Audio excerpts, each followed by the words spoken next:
I am 82 years old, and I wake up most mornings surprised that I did. That's not poetry. It's just the truth. At this age, you go to bed aware that you might not open your eyes again, and when you do, there's a small pause before you remember who you are and what you've lost. I always thought I had more time, not in a dramatic way. I wasn't reckless. I didn't believe I was invincible. I just assumed life would stretch out the way it always had. One more year, then another, then another. There was always a later. Later to fix things. Later to say things. Later to sit still and really be there. Now there is no later. There is just what's left.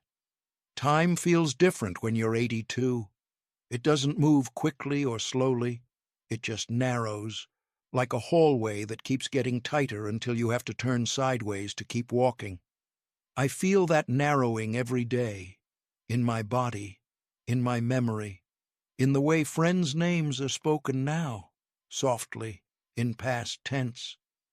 I spend a lot of hours in this chair by the window. I watch the light move across the floor. I used to hate wasting time. Now I realize I didn't understand what wasting time actually meant. When I was in my 20s, I was in a hurry. I thought that was what a man was supposed to be. In motion, building something, proving something. I married at 26. She was patient. That's what I remember most. Patient with my long hours. Patient with my distracted listening. Patient with the way I was always looking past the present moment toward the next milestone. We didn't have much money in those early years, and I told myself that was why I worked so hard. I told myself it was love, that if I could just get us stable, comfortable, secure, then I would relax. Then I would show up fully. There was always a then. In my 30s, the children came, a boy first, then a girl. I remember holding them when they were newborns, feeling something so fragile in my hands that it frightened me. I promised myself I would be different from my own father, more present, more open, and I meant it. But meaning something and living it are not the same. Work grew, promotions came, responsibility followed. I wore my exhaustion like a badge of honor. I thought being tired proved I was doing something important. When my son asked me to play catch, I would say, "Maybe this weekend." When my daughter wanted me to sit and watch her practice piano, I would say, "Give me a minute." I had so many minutes. I thought they were endless. The slow cost didn't arrive all at once. That's the tricky part. If it had been dramatic, I might have noticed. Instead, it was small, a missed recital, a postponed camping trip, a dinner eaten in silence because I was too tired to talk. I told myself children are resilient. I told myself my wife understood. I told myself I was doing this for them. There's a memory that won't leave me.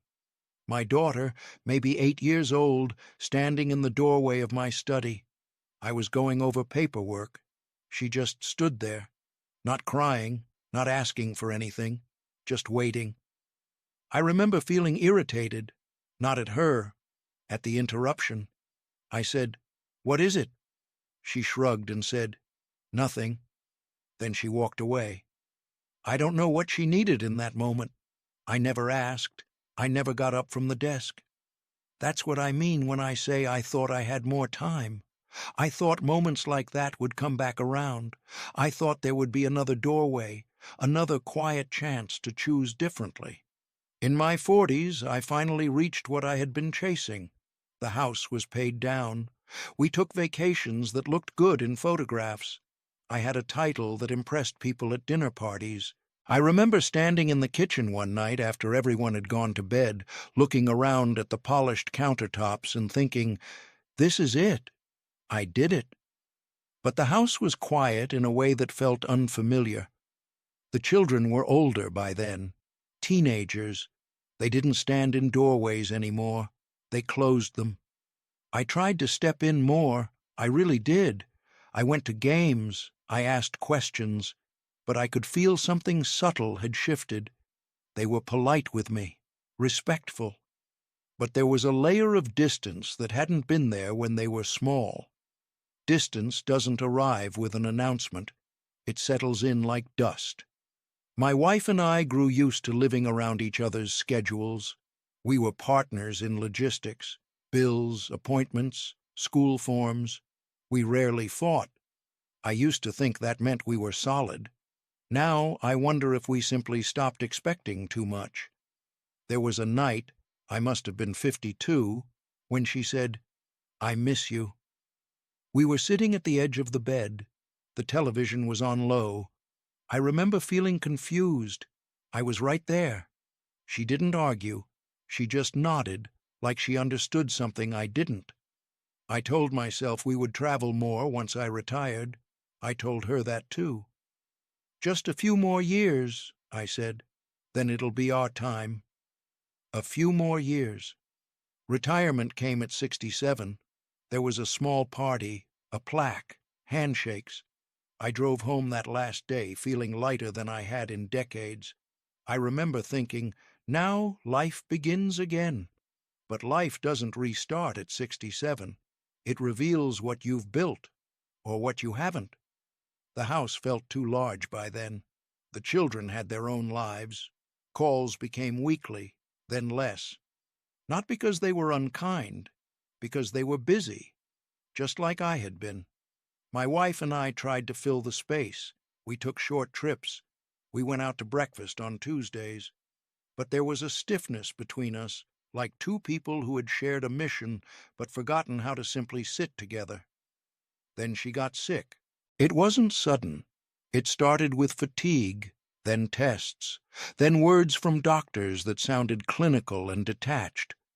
I remember sitting beside her hospital bed, holding her hand, realizing how many evenings I had chosen something else over this, over just being beside her.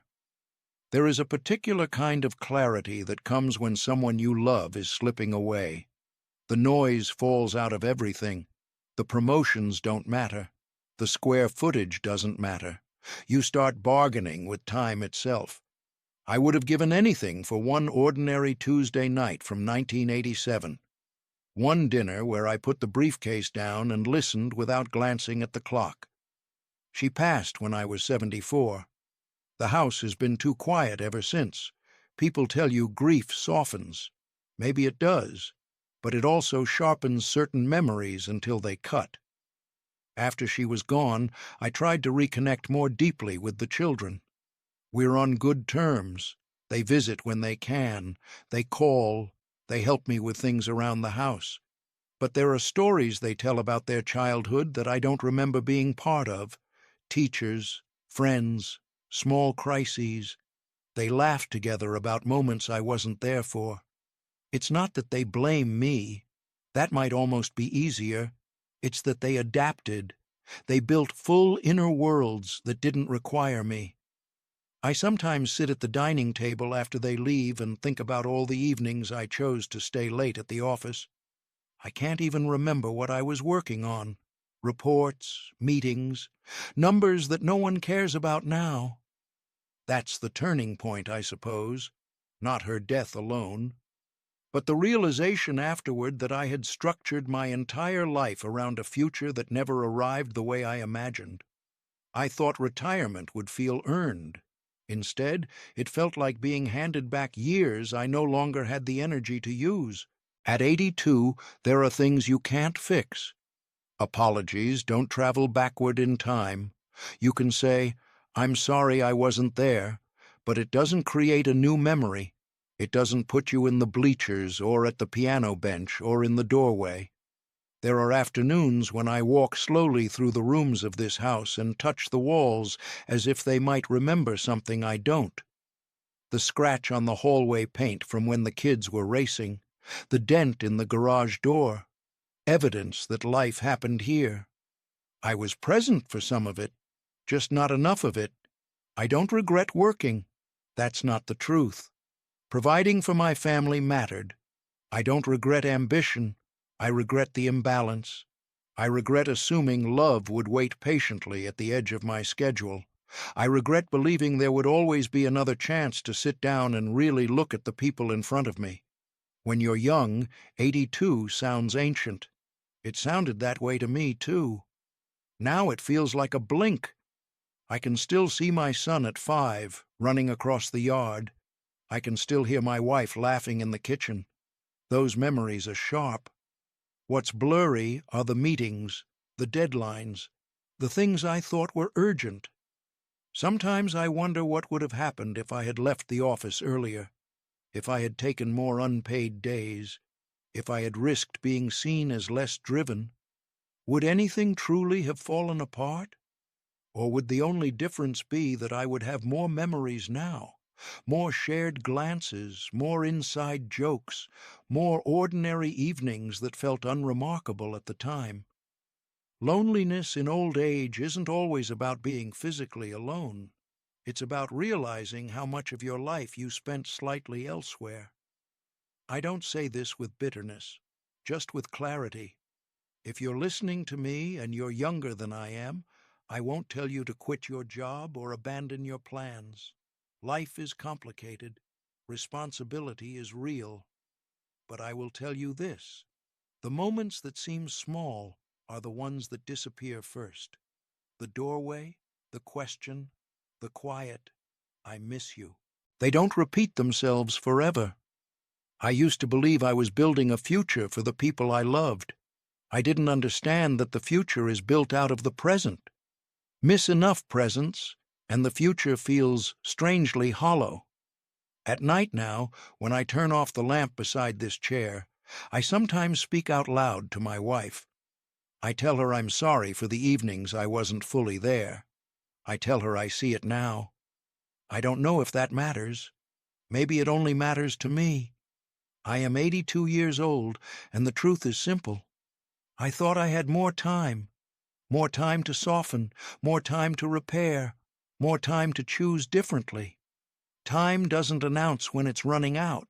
It just keeps going until it doesn't. If this meant something to you, then hold someone a little longer tonight. Not because an old man told you to, but because one day you might be sitting by a window, watching the light move across the floor, wishing you had. That's all I have left now: the light, the memories, and the understanding that came quietly, far too late.